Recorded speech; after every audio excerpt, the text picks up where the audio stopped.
Double Dragon is a 36-year-old franchise, and quite possibly the most inconsistent beat-em-up franchise I've ever played. You have the classics, some awesome reboots, some not-so-great games, and whatever the hell this is.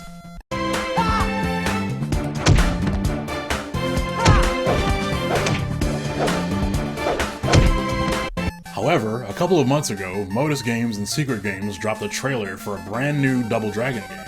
Modus Games was gracious enough to send me a code, so let's talk about the latest installment of the Double Dragon franchise, Double Dragon Gaiden: Rise of the Dragons.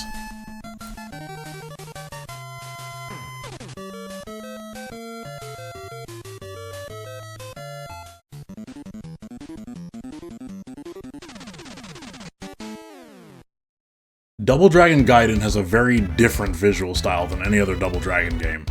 It's not exactly the hyper-realism style that Double Dragon Neon had, or dare I say, the lazy sprite reuse that we all saw with Double Dragon 4. The sprites have a very chibi or super deformed style to them that reminds me a lot of Castle Crashers or Scott Pilgrim vs. the World.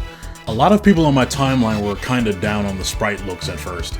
Granted, it's not as something as high-quality comic book art like Streets of Rage 4 or super cartoony 2D work like River City Girls or TMNT Shredder's Revenge, but I like it. It looks really like a lost Super Nintendo or Genesis game, and I'm all about that.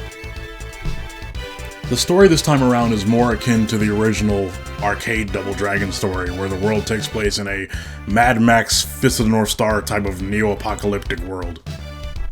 This world in question is ruled over by 4 major crime syndicates. The Killers, led by the Machine Gun Willie from Double Dragon 1, the Royals, led by Duke from Super Double Dragon, the Triangle Gang, led by Anubis from Double Dragon 3, and Lady Okada, leader of the Okada clan, who I believe is a reference to the Okada sisters from Double Dragon 4, I'm not too sure about that. After those 4 stages, a really hard final stage awaits you, but I'm not going to spoil it because I haven't even beaten it yet. The music is awesome. The tracks are very fast-paced, explosive, and great fan service for longtime fans of Double Dragon. There's a lot of remixes of Double Dragon 1, 2, and Super Double Dragon themes. Check them out.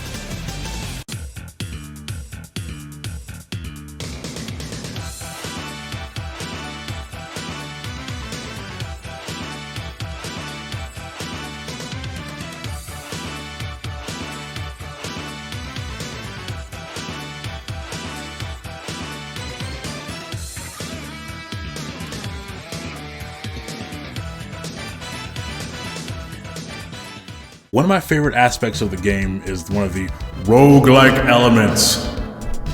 Depending on which order you play each stage in, different sub-bosses will appear and certain sections of the game will be completely different.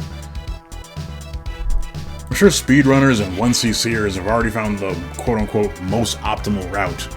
I just thought it was a really cool attention to detail that the devs didn't necessarily need to do, but they did anyway. It gives you a reason to replay the game multiple times to get different experiences each time. I appreciated small stuff like that.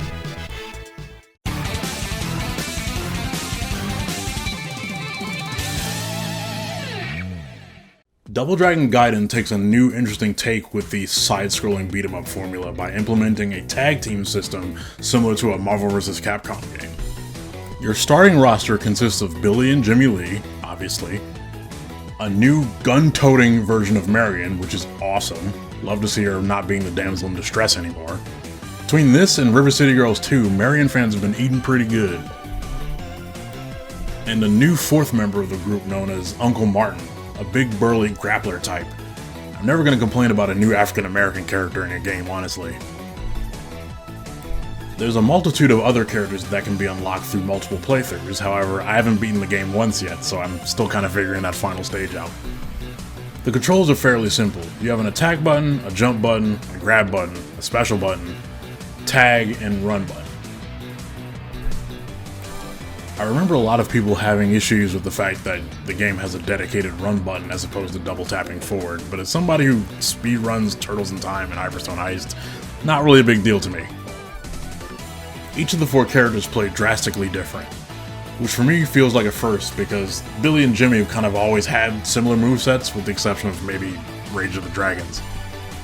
Billy focuses more on kick-based offense, whereas Jimmy has more of a punch-based affair. And as from this footage you've probably seen, Marion has a gun. This is the first time I've seen a 100% projectile-based character in a beat-em-up before. I'm pretty sure somebody in the comments will be able to have some examples, but I can't think of any other ones other than this one. As I mentioned before, Uncle Martin is your Max Thunder, Mike Hagar type grappler. I probably spent the least amount of time playing as him, but if you're big into grappling, Uncle Martin's your guy. I made the Marvel vs. Capcom comparison earlier in the video, but I think it's appropriate because similar to that or any other tag-style fighting game, there's strategic times you can tag in and out. Characters can get killed during a badly timed tag out. You'll probably see it in this footage, but I've learned the hard way plenty of times that you can get isolated really quick with a badly timed tag. Double Dragon Gaiden handles lives and continues very differently than most beat-em-ups do as well. In this game, as you clear through stages, you earn in-game currency to buy buffs for your characters, or more continues once you run out of money for lives. I know there's going to be a few players who have an issue with this, but the longer I played it, I feel like these elements gel really well for a beat-em-up. To me, this system makes the game more challenging and gives me a reason to pick up a lot of the items that enemies drop like food, coins, crystals, to gain more money for continues. Maybe at some point I'll actually complete a run of the game. Hopefully, maybe, someday.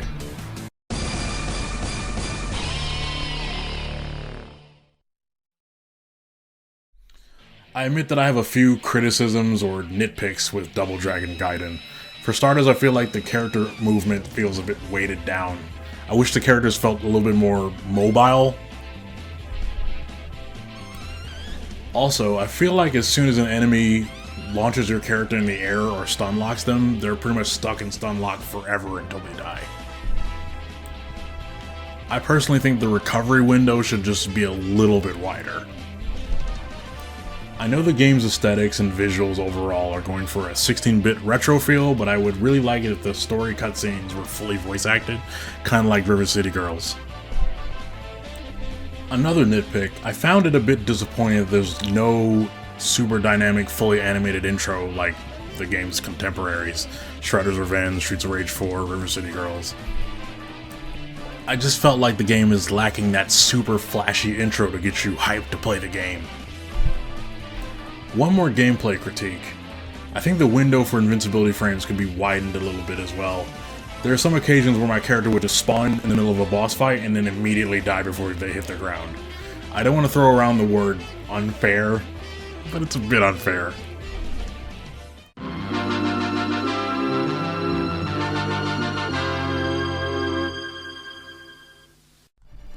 Overall, I think Double Dragon Gaiden is really fun. I haven't had an opportunity to play with the multiplayer yet, but I think that'll be a bit of a game changer. Currently there's only local multiplayer, and online multiplayer is on the way from what I was told, and that'll be definitely a reason to come back to this game. Compared to some other modern beat-em-ups, it may seem a little bare bones content-wise, but the gameplay is awesome and the roguelike elements make the game challenging and will keep you replaying for a while. Huge shout out to Modus Games for sending me a code.